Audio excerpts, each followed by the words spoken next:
नमः शिवाय। हर हर महादेव। माता पार्वती की जय।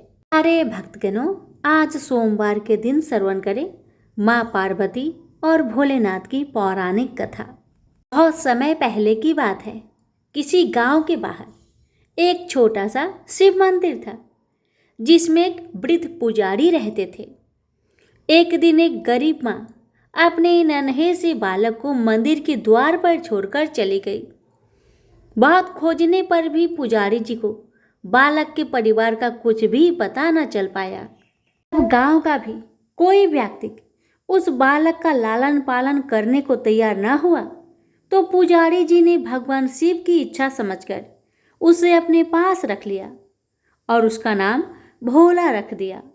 गांव के श्रद्धालु भक्तों से जो कुछ प्राप्त होता, उसी से भगवान शिव का, पुजारी जी का और बालक भोला का किस तरह गुजारा चलता।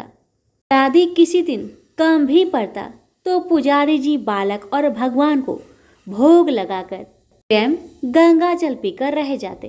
धीरे धीरे भोला बड़ा होने लगा और जब वह पुजारी जी के कामों में हाथ बटाने लगा, वृद्ध पुजारी जी के थके हारे हाथों को कुछ आराम मिलने लगा। इसलिए उन्होंने भोला को मंदिर की सफाई, भगवान शिव की पूजा, उनको भोग लगाने और उनकी आरती करने की विधि अच्छी प्रकार समझा दी। अब वे स्वयं भगवान शिव के नाम जप और संकीर्तन में समय व्यतीत करने लगे। एक दिन भगवान शिव के मंगलकारी नाम शिव शिव शिव शिव का जप करते हुए उनके प्राण छूट गए। अब बालक भोला का इस संसार में भगवान शिव के सिवा और कोई सहारा न रहा। उसने पुजारी जी की ये 3 बातें कभी नहीं भूली। भगवान भोलेनाथ, शिव शंकर को ताजी गर्म रसोई का ही भोग लगाना, भगवान को भोग लगाए बिना स्वयं कुछ भी नहीं खाना, भगवान शिव पर विश्वास रखकर कभी भी किसी भी वस्तु का संग्रहण ना करना, बासी भोजन का भी नहीं। यदि कोई भक्त पहले से बना भोजन या मिठाई मंदिर में दे जाता तो बालक भोला उसे गरीबों में बांट देता। वह ताजी रसोई बनाकर ही भगवान को भोग लगाता, उसके बाद ही स्वयं प्रसाद ग्रहण करता और यदि बचता तो उसे बांट देता। यदि रसोई बनाने को सामग्री ना होती तो भोले बाबा और भोला भगत दोनों गंगा जल पीकर ही रह जाते। एक बार बरसात का मौसम आया और 3-4 दिन तक मूसलाधार वर्षा होने से मंदिर में एक भी भक्तजन नहीं झांका। भोला अपने भोले बाबा को गंगा जल का ही भोग लगाता और उसे ही पीकर रह जाता।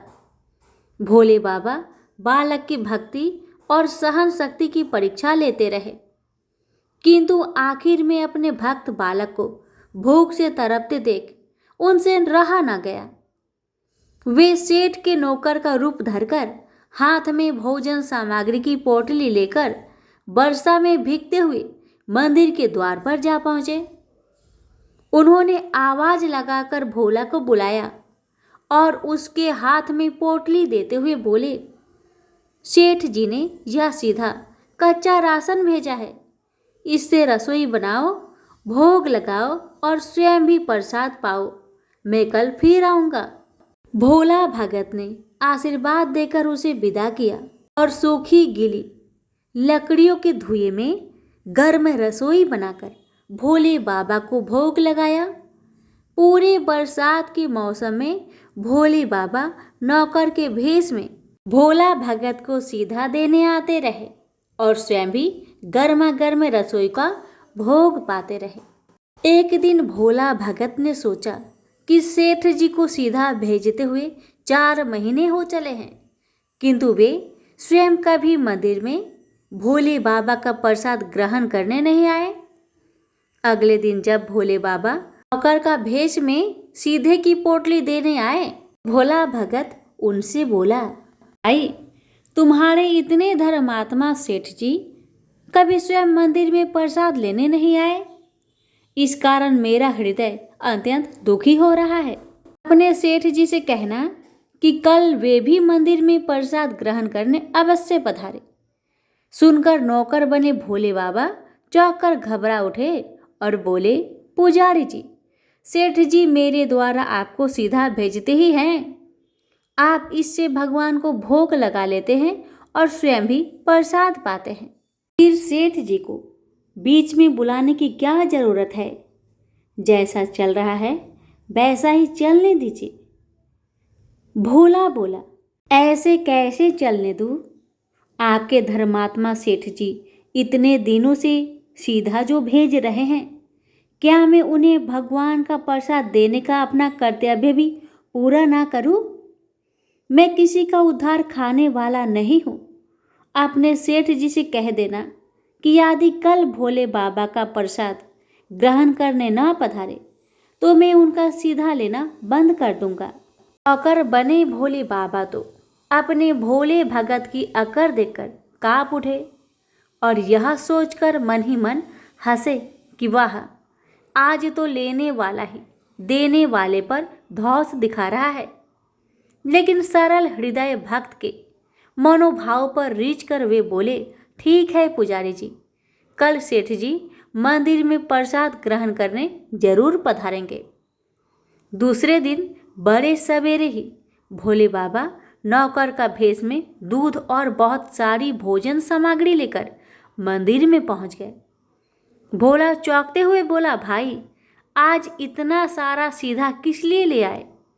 नौकर बने भोले बाबा बोले, पुजारी जी भूल गए क्या? आज आपने सेठ जी को प्रसाद के लिए बुलवाया है, इसलिए आप छप कर रसोई बनाए और भोले बाबा को भोग लगाइए। हाँ, ये तो बता दीजिए कि सेठ जी किस समय पधारे। भोला ने प्रसन्न होकर उन्हें सेठ जी के आने का समय बता दिया। अब भोला भगत की इच्छा पूर्ण करने के लिए भोले बाबा कैलाश पर सेठ का रूप धारण करने लगे। इधर अपने स्वामी को एक प्यारे भक्त के यहाँ जिमने जाने का समाचार सुनकर ममतामयी अन्नपूर्णा माँ पार्वती भी भला कैसे पीछे रहती। वे भी पति की आज्ञा लेकर सेठानी का रूप धारण करने में जुट गई। भोले बाबा ने अपने गले से मुंडों की माला उतार दी, शरीर पर लगी भस्म, कमर पर पहना हुआ बाघंबर और बाहों और कानों में पहने सर्पों के हार भी उतार कर रख दिए। उन्होंने एक मखमल का सुंदर कुर्ता धारण कर लिया, अपनी जटाएं सीधी कर गंगा और चंद्रमा को उनमें छिपा लिया और ऊपर से एक सुंदर रंग बिरंगी पगड़ी पहन ली। देव नंगे पैर विचरण करने वाले शिव जी ने आज अपने दोनों पैरों में रेशमी जूतियां धारण कर ली। हाथ का त्रिशूल और डमरू भोले बाबा ने नंदी के हाथ में थमा दिया और अपने हाथ में एक सुंदर छड़ी लेकर पार्वती जी के तैयार होने की प्रतीक्षा करते हुए कैलाश पर चहलकदमी करने लगे। इधर पार्वती जी घंटों से मेकअप करने में जुटी हुई थी। उन्होंने आज अपने पति देव के नगर में बनी सुंदर बनारसी साड़ी निकालकर पहनी, जिसका रंग सेठ से बने शिव जी के कुर्ते से मैच कर रहा था। उन्होंने सोने चांदी हीरे के जगमगाते हुए आभूषण धारण कर लिए, पैरों में सुंदर सैंडल पहन ली, बगल में सुंदर सा पर्स दबा लिया और भोले बाबा के बार बार आवाज लगाने के बाद श्रृंगार कक्ष से बाहर निकल कर आई। जब पार्वती जी और शिव जी ने एक दूसरे को सेठ सेठानी के भेष में देखा तो वे चकित होकर एक दूसरे को निहारते ही रह गए। दोनों एक दूसरे को देख देखकर निहाल हुए जा रहे थे। इससे पहले उन्होंने कभी एक दूसरे का ऐसा सुंदर रूप देखा ही नहीं था। जब भगवान गौरी शंकर सेठानी सेठ का रूप धरकर कैलाश से अपने भक्त के यहाँ दावत उड़ाने चले तो गणेश, कार्तिकेय, नंदी, ऋषि मुनि, देवता, देवांगनाएं भी उन्हें देखकर ठागे से रह गए। सेठ बने शिव जी अपने हाथ में ली हुई छड़ी को अदा से घुमाते हुए पृथ्वी पर टेकते हुए चल रहे थे और उनके पीछे पीछे बगल में पर्स दबाए अपनी सैंडल से टक टक और पायलों से छन छन की मधुर ध्वनि करती हुई माँ पार्वती सेठानी बनी हुई चल रही थी। इधर भोला भगत आज सुबह से ही सेठ जी के स्वागत में भांति भांति के पकवान बनाने में जुटा हुआ था।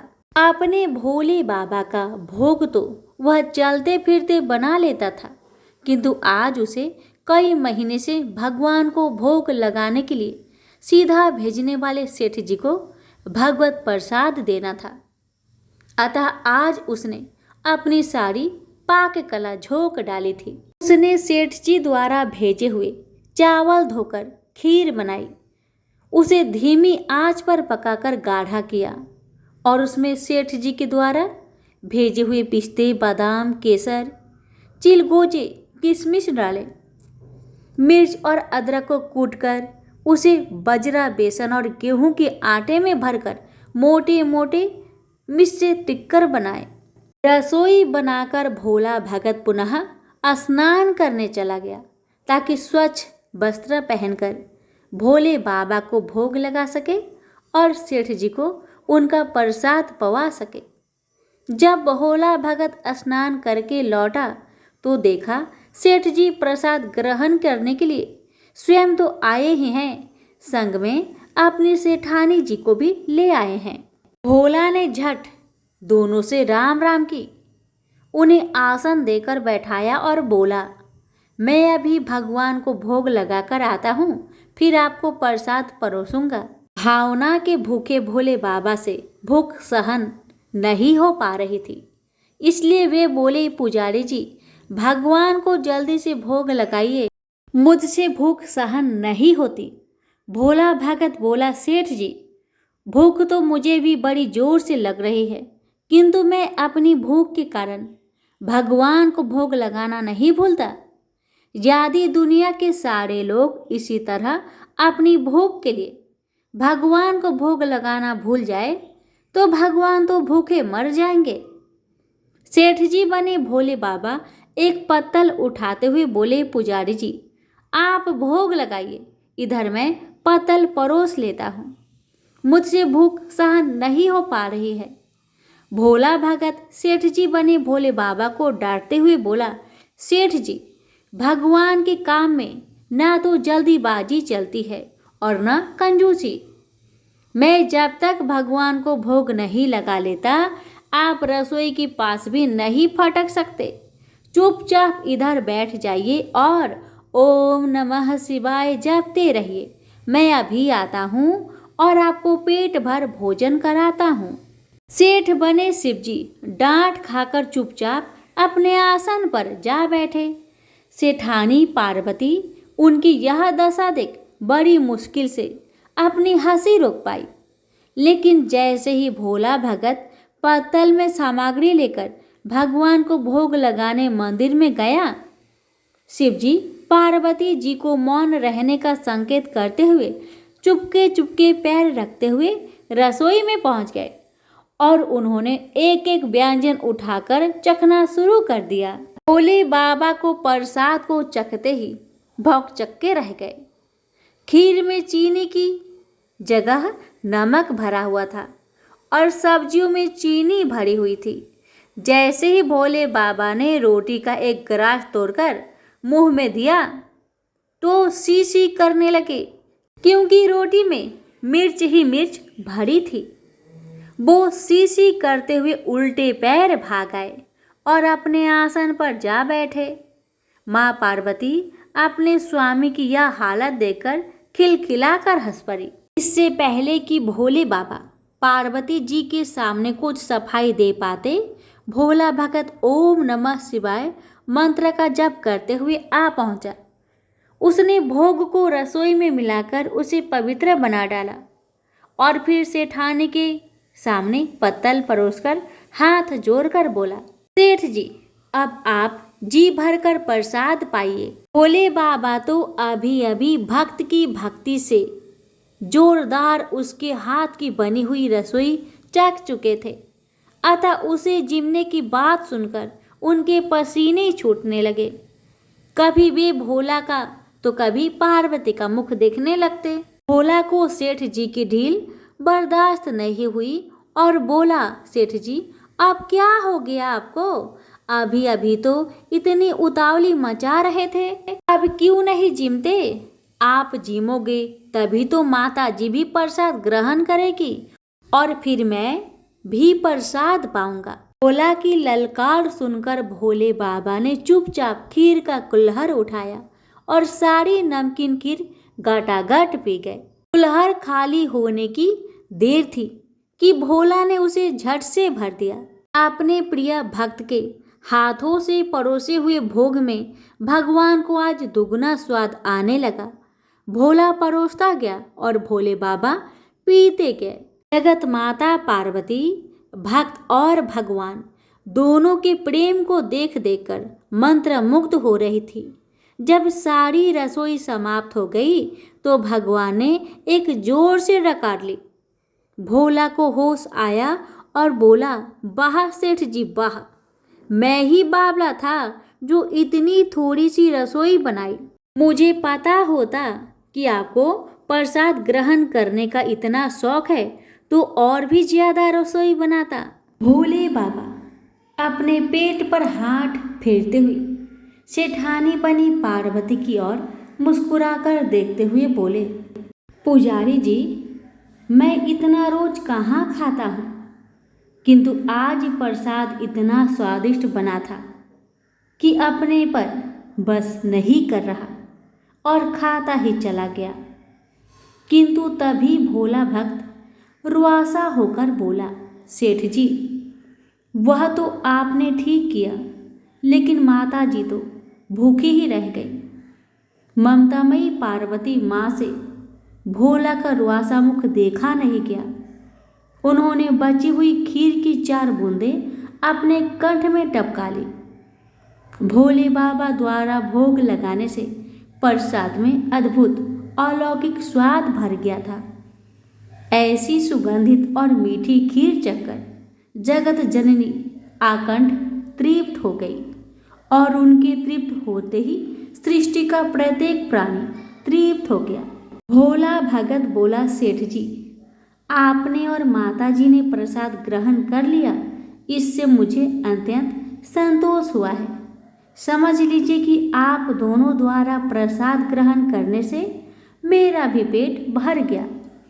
मेरी तो वैसे भी महीने में 4 एकादशी हो जाती है, किंतु मैं भी एक दाना ले ही लेता हूँ, जिससे कि भोले बाबा के प्रसाद का अनादर ना हो। यह कहकर जैसे ही भोला ने खीर के पात्र में लगा चावल का एक दाना उठाकर अपने कंठ में डाला, उसकी जन्म जन्मांतर की भूख प्यास मिट गई और समस्त वासनाओं और इच्छाओं की तृप्ति हो गई। उसके ज्ञान के नेत्र खुल गए और उसने देखा कि उसके सम्मुख त्रिलोकीनाथ भगवान शंकर और जगत जननी माँ पार्वती आशीर्वाद की मुद्रा में मुस्कुराते हुए खड़े हैं। भोला दौड़कर उनके चरणों में लौट गया, लौटता गया और उन्हीं में समा गया। प्रेम से बोलिए हर हर महादेव, माता पार्वती की जय। आप सभी भक्तों पर भोलेनाथ माँ पार्वती की कृपा सदा सर्वदा बनी रहे।